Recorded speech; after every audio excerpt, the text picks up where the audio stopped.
A woman entered our police station at 3:23 a.m. and begged to be arrested.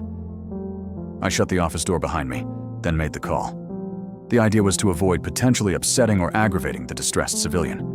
Bowen and I had no idea how she would react to the arrival of a mental health specialist, so it seemed best to keep that information to ourselves. The office overlooked the main entrance through a horizontal one-way window, so I watched Bowen and Tamsin talk whilst the phone rang. And when I made it through to a specialist, I explained the whole situation to her. She said that Tamsin was in need of a proper health assessment. "I know it's late," I said, "so I'm happy to escort her to the hospital." And then came a voice not quite her own. "No, we'll escort you all." Before I managed to wrap my head around my unease at her sudden shift in vocal timbre, I clocked Tamsin smiling at me from the other side of the one-way window. She shouldn't have been able to see me, but I knew, somehow, that she could. And that filled me with terror.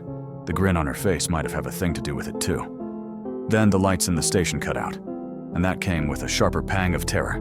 The pain persisted afterwards, leaving me sitting in the dark, phone screen lighting my face, with an invisible blade lodged stubbornly between two bars of my ribcage. With the phone in my far from rigid hand, I rushed back out into the darkened area behind the counter.